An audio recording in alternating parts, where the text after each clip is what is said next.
I'm Algenon Cash, and you're locked in. Welcome back for yet another great conversation this week. COVID continues to surge across the country and has certainly triggered some new fears and concerns about vaccines and mask wearing and a lot of things that we all hoped was behind us and that we were no longer having to worry about. It seems like, again, we're back in a similar spot that we were in about 12 or 8, well, maybe not the same spot, but a similar spot to 12 months ago, being concerned about mask wearing, social distancing, whether or not our kids can go to school, just so many big questions about our normal lifestyle. And not too long ago, I had Dr. Christopher Ohl back on the show. He's been very kind to us over the last year and a half to share time. Dr. Ohl is a top infectious disease expert with Wake Forest Baptist Medical Center here in town. And he came on and sort of shared what I would call his perspective as it relates to COVID and the variants and the mask wearing and et cetera.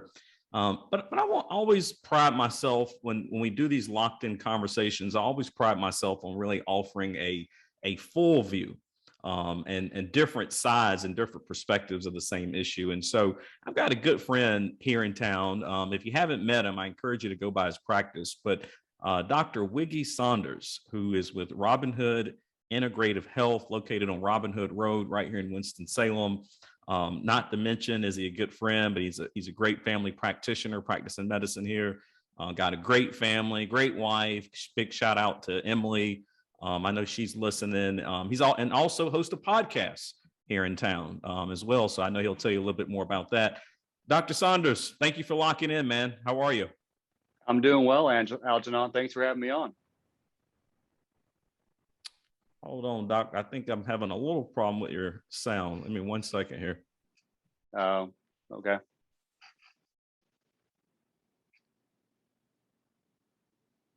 Doctor, can you hear me fine? Or I can hear you. Can you hear me okay? Okay. Can you not hear me? I'm not getting sound on you. Let me see. Make sure there's nothing on my end. All right, I think I got you now. Get you good? Testing? Yeah, I got you. Yeah, yep. Okay. There we go. All right, no worries, no worries. Hey, we just talked about this offline too. We were just saying with technology, you sort of never know what's going to happen. It works great. There's always something. Always something going on. But yeah, Dr. Saunders, how are you, man? Thank you for locking in with me today.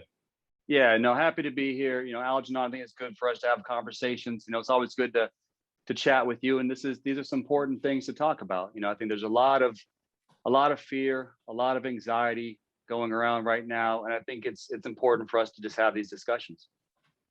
Well, I appreciate you having the conversation. Before we jump into it, because I know when I first met you and I heard the term integrative health and wellness, so the first time I really heard it, and for my audience, maybe they may not know a lot about it too. So just help us understand what is integrative health and wellness. What would be the difference between if one of my audience members visited you or visited a more traditional family practitioner? Yeah, and then it might be good to give a little background on myself too. So I am traditionally trained, and so I went to Wake Forest undergrad, Wake Forest Medical School. So I am a physician, an MD. But integrative medicine is a different perspective. So with traditional medicine, a lot of times what we kind of run into is kind of this, pill for an ill mentality. You have a disease, I'm going to give you this medication for this disease. With integrative medicine, we just look at things a little bit differently. So we want to try and figure out if there are some underlying root causes for the symptoms and try to address those underlying root causes. And if you fix those, then a lot of times the disease will take care of itself. And then beyond that, with integrative medicine, we really try to be a little bit more proactive with things.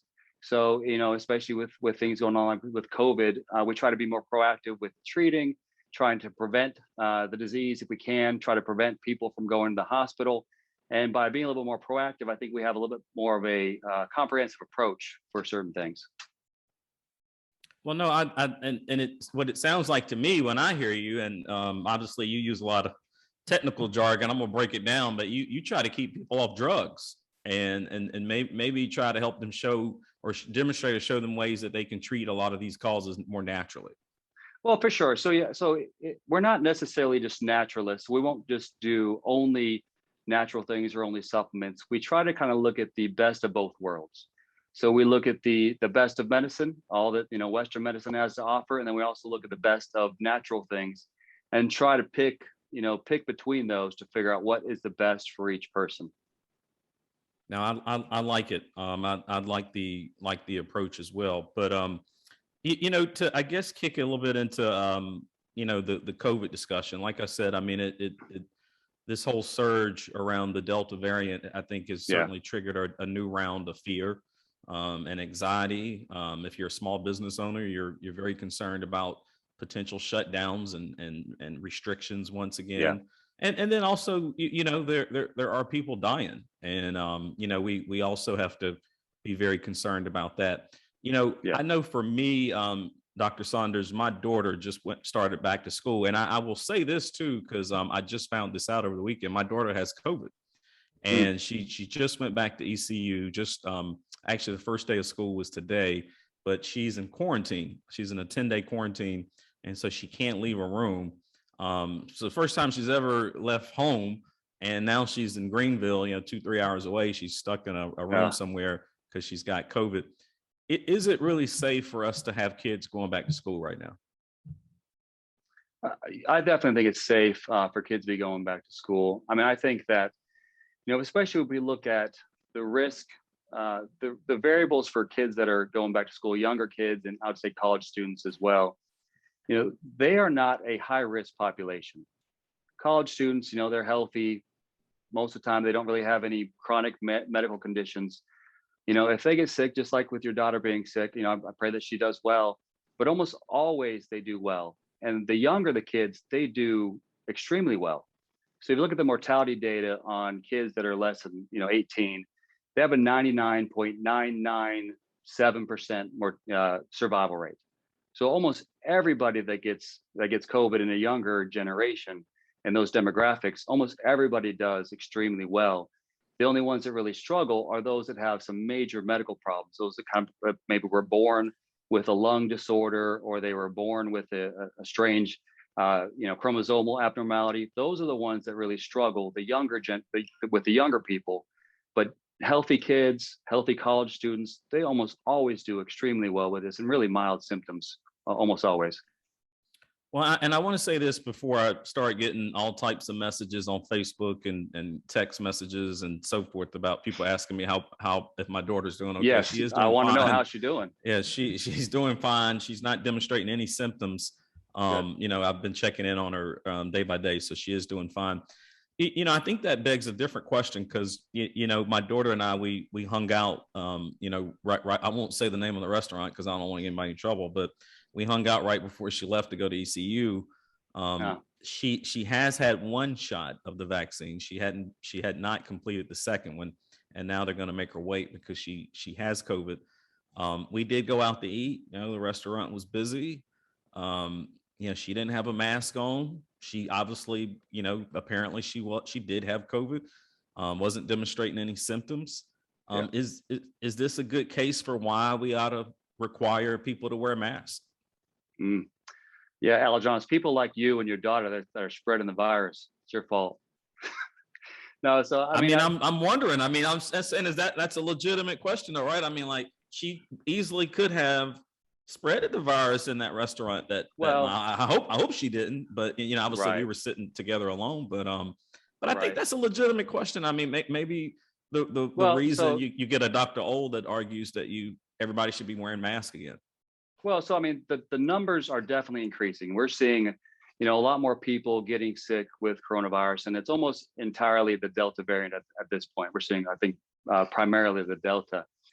But I think, your situation that you described with your daughter is actually probably a pretty good example why things may be slightly exaggerated as far as the risk go. So you were with your daughter in close contact for a long period of time. Yes, you're not necessarily out of the incubation period, but you're not having any symptoms, and we don't necessarily know if anyone that you were around were having symptoms. But the question that really brings up is, what is the risk for asymptomatic spread? What is the risk for someone without symptoms to spread the virus to somebody else? And that's a pretty complicated question. But again, it's important to distinguish between asymptomatic and symptomatic. So symptomatic means she's, feeling terrible and coughing. She shouldn't be around people. And I think in that case, there may be some validity in wearing a mask. But asymptomatic spread has really been pretty well researched now, that asymptomatic spread really doesn't happen. There's either not enough viral load for people to spread the virus.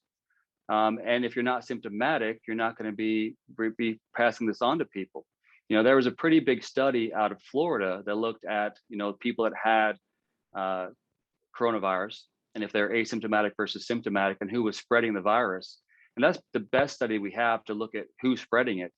And it was like 99.3% of all cases that were spread in Florida were from symptomatic cases. Only 0.7% were spread by asymptomatic cases. And that 0.7%, the confidence interval included 0%. So it's possible that asymptomatic spread doesn't contribute at all to the spread of the coronavirus. And so, like I said, if we're trying to say, should everybody universally wear a mask? I think it's hard to make that argument that asymptomatic people should necessarily wear a mask, because again, that's pretty much been disproven at this point.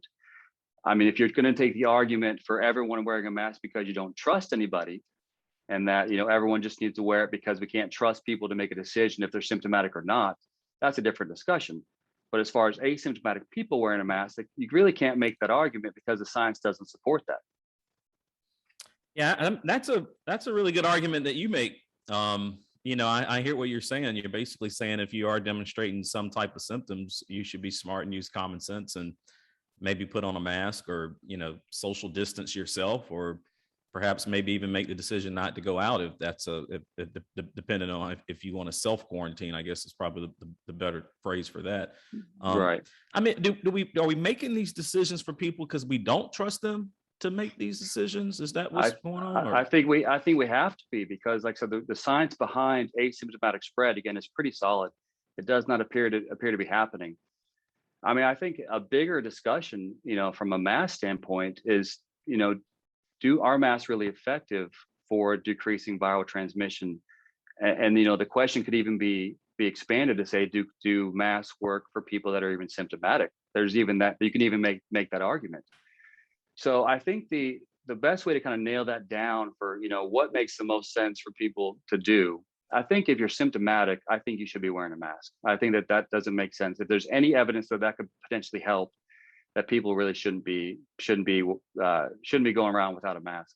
But again, for asymptomatic people that are healthy, especially you already had COVID, you're not showing any symptoms, it doesn't necessarily make a lot of sense. I mean, we could do a whole series on, looking at the effectiveness of masks for viral transmission, and looking at the effectiveness in particular of cloth masks for viral transmission. And we can have a discussion as far as that, are we really seeing any effectiveness for that?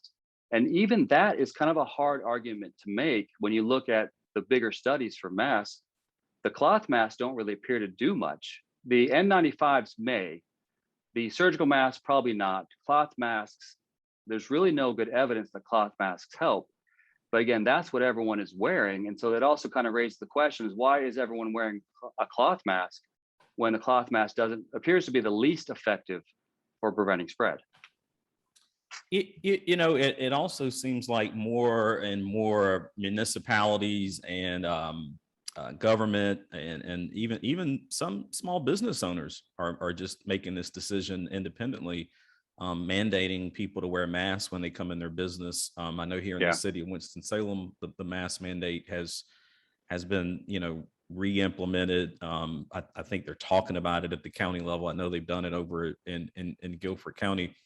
But what I hear from you is that's not necessarily a solution, to the problem. So but I also hear that if we can't trust these people to make these decisions on their own, we've got to do something. So if it's not mask wearing, then what should we be doing, or should we be mandating anything? Well, and like I said, I don't think that there's no role for mask use. I think there can be potential role for that, especially again for people that are symptomatic.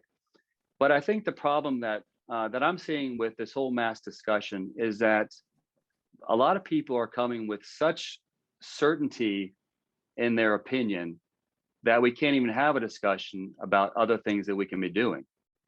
So if people believe that masks work, they are certain that masks work, even if they haven't necessarily reviewed the literature themselves. I've reviewed hundreds of studies, and I've spent hours studying this, and I feel like I have a pretty good grasp on the literature. But people are coming with such strong opinions, again, without even reviewing the data themselves. And so it stagnates us that we only get stuck on talking about masks as being the only thing. And I think that's one of the issues. We shouldn't just be talking about masks. We should be talking about other things that we can be proactive in our health. One good example would be vitamin D. So there are good studies on vitamin D, and if your levels are sufficient or optimal, you'll have it's been estimated anywhere from 80% reduction in hospitalization if you have good vitamin D levels. That's a good study that shows that this is very effective for reducing your chance of getting sick. I would probably say even better study for that than there is necessarily even for masks. And why aren't those studies being talked about? I mean, there are good studies out there that show the vitamin D is great for COVID. And that's one of the things that we do, is we make sure everyone's vitamin D levels are fantastic. And that's probably part of the reason why for us, and this is not necessarily bragging, but we've had fantastic results with our coronavirus cases. We've probably treated at least 500 people, maybe 1,000 at this point, with being proactive and then doing some active treatment. And we've had, I think, 3 hospitalizations and no deaths out of close to 1,000 people. It's because we're proactive. We do things like vitamin D. We're also proactive with treating. So we treat early on in the course, and all of our patients have done well. And so it's kind of frustrating when there are things that we can be doing, but we're stuck on masks and we're stuck on vaccines. And that's all that people talk about now. If you're just now joining us, I'm Algenon. You are locked in. The other voice you hear with me locked in is Dr. Wiggy Saunders.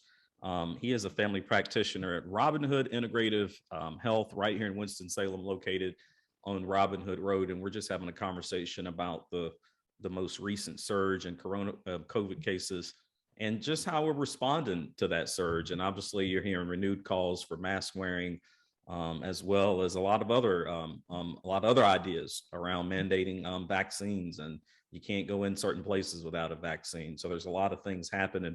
Dr. Saunders, I think one of the most profound things you've said in our entire conversation is centered around the fact that we can't have a conversation. Mm-hmm. And the situation has gotten so emotional that we can't seem to have any type of back and forth. So if you say that you don't believe masks work, well, then all of a sudden the person on the other party is completely shut down and doesn't really want to listen. I know from knowing you, I mean, you're a good friend. You've also ran into some opposition and some obstacles here locally, trying to talk about COVID and the way we respond to COVID. You're a doctor. They say that we should be following the science. I'm listening to you. Sounds like you're following the science. How do we get people to have a larger conversation about COVID? What do we do? How do we get someone like you and someone like Dr. O, who probably doesn't quite agree with everything you've said today? How do we get y'all talking more? Gosh, that's a tough question. And I don't even know who necessarily needs to be having the conversations, because I don't know if getting a group of doctors together would actually make a lot of progress. I see this as actually a bigger cultural problem than even coming from authorities and coming from doctors. It's more of a cultural problem than I'd say it even from an educational standpoint. I think that I see the biggest issue is that we're running into a mindset of certainties when the certainties aren't there. And so people are claiming that I know with 100% certain that masks work, and so I'm not going to have a conversation with you because you must be wrong. And so I would actually say for anyone listening, regardless of which side of the aisle that you fall down as far as what you believe, is that we should always be asking, and this is something again for doctors too, I think we should always be asking, is it possible that I'm wrong? Is it possible that I'm wrong on the effectiveness of masks? Is it possible that I'm wrong on the safety of a vaccine? Is it possible that I'm wrong on the effectiveness of the vaccine? And until we can get people doing that, we're not going to get anywhere. So if you sit down with, myself and let's say Dr. Ohl, and if neither of us can say it's possible that I'm wrong, then we're just going to, agree to disagree, and just we won't get anywhere. So until I think as a culture we can start saying, we can't be certain about this. We cannot be certain about a new pandemic that we've never seen before. We can't be certain on the effectiveness of masks because the science goes both ways. And I'd have to say, actually, if you look at the science, the randomized controlled trials, the science actually supports that masks don't really help a whole lot. And that's what the science tells us. Same thing with, like I said, with vaccines. The science on the vaccines, they go both ways. Yes, there is evidence that it helps for sure, but there's also evidence that it causes harm. And so we should be having these discussions like, okay, what is most likely the truth? And until people start thinking, okay, what is most likely the truth after looking at both sides, we're going to be spinning circles. Dr. Saunders, I do want to move the conversation in that direction. You brought in the conversation around vaccines, and that's another hot button item. I will tell you that I've moved back and forth myself on that issue, whether or not I thought everyone should take it. Obviously, I do think it's an independent choice, and I do think even for those people who may be deciding not to take the vaccine, if you're catching COVID, then you're actually going through the vaccination process, whether you wanted to or not. And my daughter was someone who was also very against the idea of doing the vaccine. And I felt like she had reached the age where she should be able to make that choice on her own. She did decide to do the vaccine. But I will say that was mostly motivated by the fact that ECU told her that she would get quarantined if she didn't have the vaccine. And because she didn't get that second shot, she still got quarantined. And so part of what she was trying to prevent didn't quite work. So I think people have been all over the spectrum when it comes to the vaccine.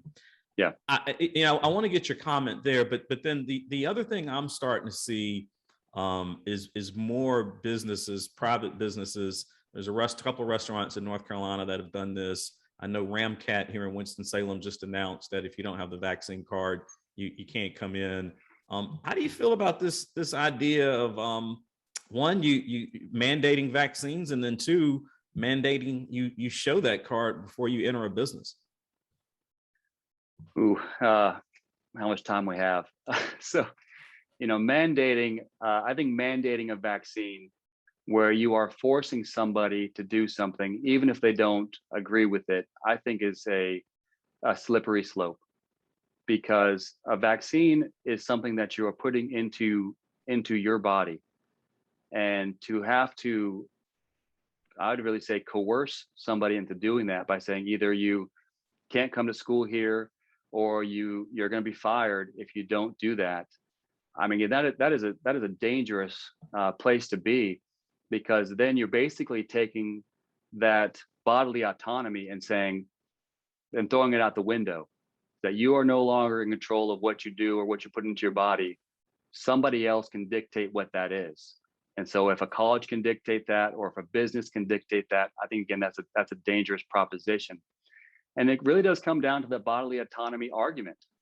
Who has authority over our bodies? Do we have authority over what we do and what we put into our body? I believe that God has authority over our bodies. He's given us these bodies as a gift. And so we have authority with him and how we handle it and how we steward our body. So to think that another organization or a business or a college has authority to do that, I think it's very dangerous. Now, they probably can say, well, you don't have to do it, you can be fired, which is true, but then that's coercion. You're basically saying you have to do it, otherwise you're going to be fired.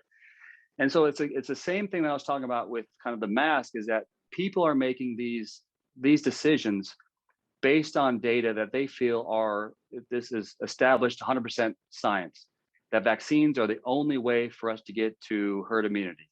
And they're making that assumption, so everybody has to do it in order for the collective good. But that really neglects a lot of different variables. One thing that I find also frustrating is that no one is talking about and no one is tracking how well natural immunity works compared to the vaccine. And so people are saying, and if the experts are saying, is that natural immunity is not very good. You're going to still need to get the vaccine because, your natural immunity only lasts you a couple months. But that's false. Natural immunity is much better than vaccinated immunity. That is well established. Look at the countries that have the natural immunity and have the vaccinated immunity, and look at who's getting hospitalized. No one with natural immunity is getting hospitalized. Almost less than 1%. Nearly no one with natural immunity is getting hospitalized, but up to 40% of people are getting hospitalized that have the vaccine. So again, you can't say that natural immunity is not better than vaccinated immunity. Again, that I do feel pretty confident with. Again, we can't make absolute statements, but the evidence really supports natural immunity is better than vaccinated immunity. Yeah, I recently noticed, I read in the Winston-Salem Journal that Hanes brand, local company, has given employees, I think, a couple of months to get vaccinated. If you don't get vaccinated, you could lose your job. So Yep. you may not be working there any longer. Do we get into any kind of? I'm not a doctor and I'm not a lawyer, but do we get into any kind of HIPAA violations with companies saying, I mean, that you've got to show me this vaccination card, or even a RAM cat. So I'm just going to I just want to go to a show on a Friday night, but I've got to show some medical information to get in. Are we on a slippery slope in that regard, Dr. Saunders? I believe we are on that slippery slope, and I think that is a HIPAA violation. I even think that asking for one thing that we're getting a lot of requests for is people asking for medical exemptions for this mandate. And these forms that we're having to fill out, they're asking for personal medical information on our patients. They're saying, okay, well, why can't they do it? List all their medical problems. And that should be a HIPAA violation, because they didn't, the patient didn't give the employee or the employer the right to know what their personal medical information is. So the fact that they're requesting that and saying it's necessary for them to know that feels very intrusive to me, because I mean, what if you don't want them to know all of your personal medical information? What if there's some sensitive stuff on there? Could they use that against you at some point? So that's where HIPAA laws were put into place, was to protect us from people that don't need that information, that potentially can use it against us. So like I said, I think it's intrusive. I think it's irresponsible to be asking for personal medical information for anything. I think people, if they are going to claim a medical exemption, you have to take them. You got to take them at their word. If they're going to claim a religious exemption, you got to take them at their word for that. And there has to be some trust that they're doing it, for what they believe is a true exemption. But like I said, yeah, I think it's really scary that people are now asking for all this information when it's not their business what these people's medical issues are. Well, I'm almost certain that there's a really smart attorney listening to my show, and they are gearing up for some class action lawsuits, and you name it. I think we'll be having this conversation for a long time, and unfortunately, some of these questions might get resolved and solved within the court system, which is oftentimes what does happen. I will say to my audience, first of all, I want to say to Dr. Saunders, thank you for locking in. I do think you provided some good insight. And certainly, I'm not necessarily trying to pick winners and losers here. I just really wanted my audience to hear two perspectives of the same issue. And so you heard Dr. Christopher Ohl and what he thought about the issue. I do value Dr. Ohl. I actually served with him on the mayor's COVID-19 task force together. But I also value you, Dr. Saunders. You bring a different type of perspective. I think you caused me to think about some things today, and I'm almost certain you caused some people in my audience to think as well. So I appreciate you stepping out. And you don't necessarily have the most popular opinion about the issue. And sometimes that can be a little tough. That's the truth. Take it from someone who knows. Sometimes it can be a little hard to put yourself out there, even when you're not the most popular person when it comes to a certain issue. So I appreciate you doing that. For my audience, if you did miss the episode with Dr. Christopher Ohl and you want to hear it, you can go to lockedin.cash. You can certainly check it out there. I always like to thank all my sponsors who support this show. I encourage you, if you have not already done so, make sure you go follow what we're doing on YouTube. I'm on Facebook, I'm on Instagram, I'm on Twitter. So make sure you keep up with us there. You can always reach out to me if you have any show ideas. I'm always looking for ideas of different conversations I can bring to you. But we always appreciate you listening to Locked In right here on WTOB. Make sure you also keep checking out Eat, Drink, Triad, which broadcasts on WTOB on Sunday mornings. And you can hear my restaurant pick of the week every week on WTOB. Until next time, y'all stay locked in.